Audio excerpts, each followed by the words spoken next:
coordinator team แล้วกูบำบัดตัวอีกจะออกวอร์อีไม่เครียดเท่าไปให้จะออกวอร์เจริญมาแล้วกันเราเนี่ยนะ Okay กูยก B with her first award or your most talented side on the your judges ตุนไทยว่ายิ่งขอ talent award for most talented มนุษย์เป็นผู้ว่าป้าเชียร์เสียงดัง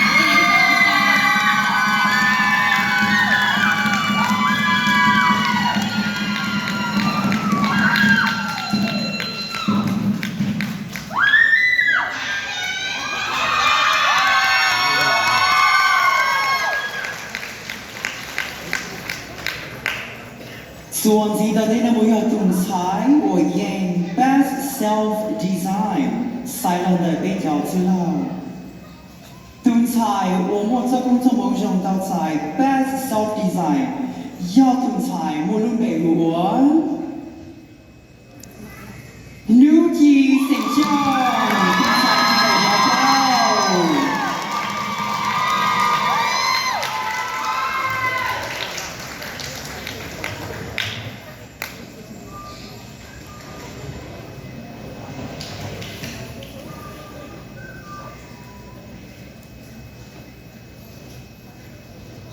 Next award 的呢叫 Miss Popular ใส่ลงตัวนี้จะเนี่ย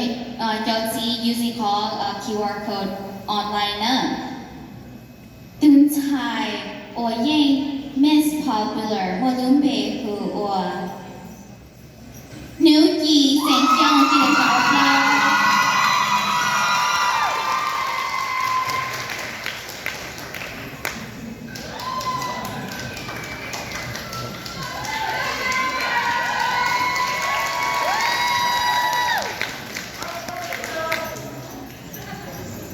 ขอพระชาติชี Awards ตั้งแต่นำมาอย่างตุนใช้ว่าเป็นไว้เดีย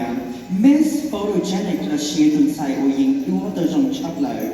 ว่าอีจุดนี้ที่จะพูดยิ่งฟองบ้านจะเอา Facebook และชีวิตเอา Facebook ตุนใช้แต่น้อยตุนใช้ว่ารู้ไหมหัวเกาหลีเสียงมวยที่เราชอบ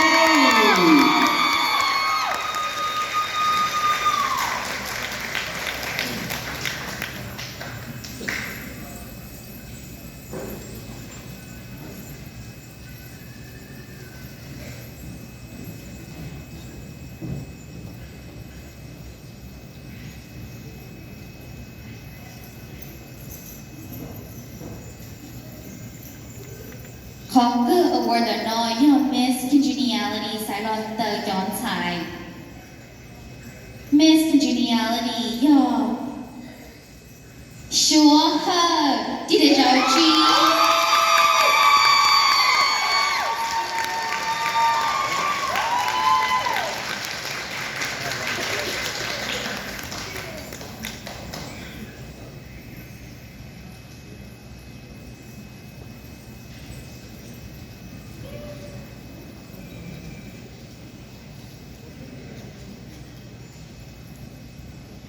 วันนี้เราทอล์กกับเป็นอีกสปอนเซอร์ Reveal Love แล้วมั่วอีกข้อของผลิตจบเป็น Challenge ค่ะ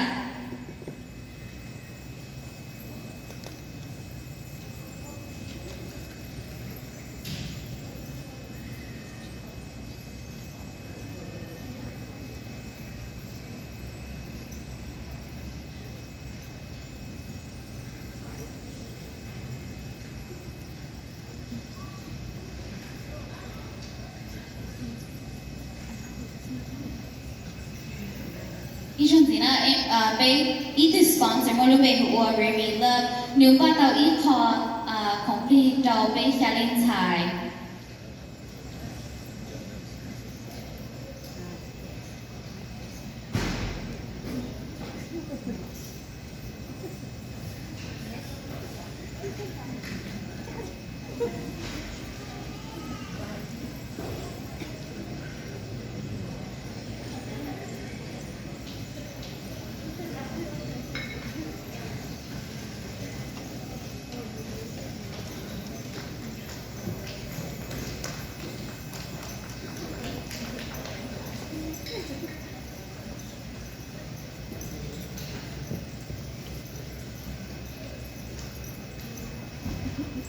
Chị ta lên đầu sư thọ chờ bê có pageant coordinator team là mỗi ý cho ba trò bê sẽ lên thải.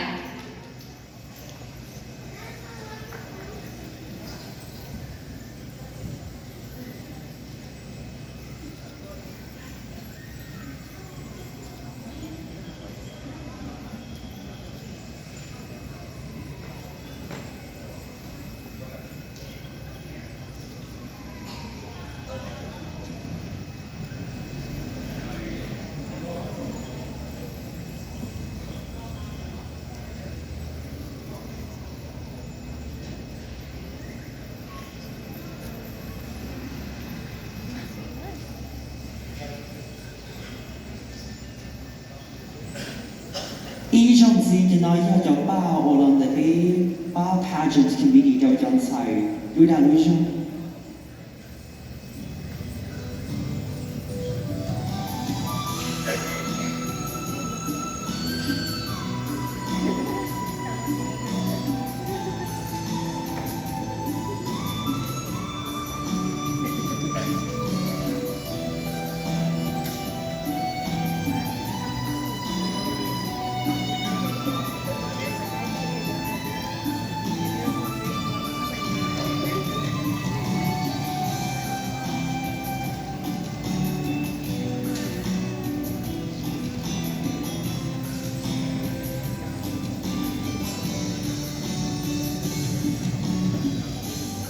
ส่วนที่เราได้มวยาวไปยกไปจาก top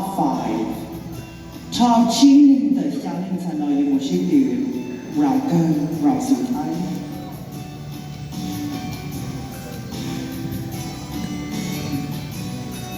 and random orders นอกจากไปหัวเดียวตัวเดียวตัวเดียวที่ E ที่ R ที่ B ที่เราที่ชี้ random order ยังไปคู่ละรูปไปเราซื้อจะต้องใส่ตัวเดียวเลยว่ายิ่ง太斷踩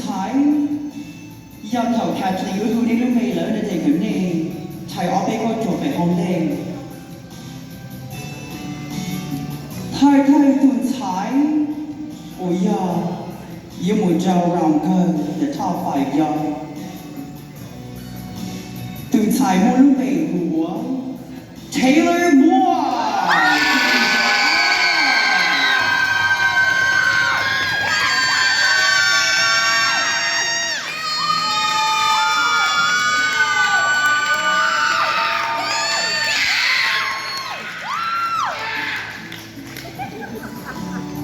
ตื่นสายตอนได้นอ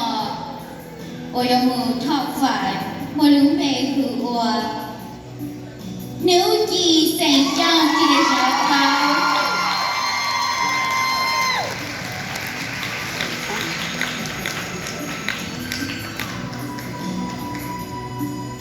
ตื่นสายตอนได้แล้วยังตื่นสายมวยลุ้มเบหัวป้าเชียร์เสียงจ้าง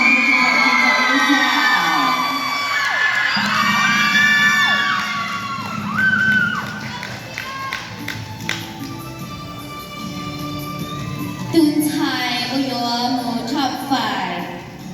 มวยลุ้มเบคืออัวเซราโยชาเสียงยากจีเดชอบเจ้า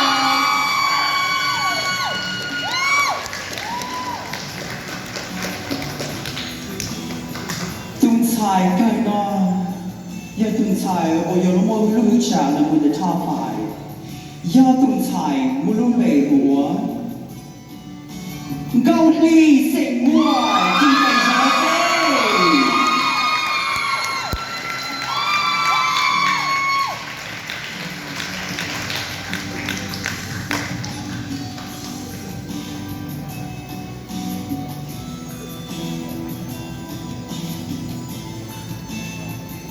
อีช่วงจีน่าขนมยอนไชน่ายังไม่จับท็อปฝ่ายแล้วกูยอมมุดได้อีเราลุ้นจีเจ้าวันเต้นอเบกูทอดก็เบย้อนไชกูมูชออิมิเคลียเบกูยอมกูเบจอท็อปฝ่ายอีตูยูยูหล่อเต้อีเราลุ้นจีย้อนไชโอมุญาเป็ดบ้าแล้วกูยอมมุดตองอีลู noise cancelling headphones ก่อนละจอนนอดถอดเจอเบชเล่นไชมูชอเตา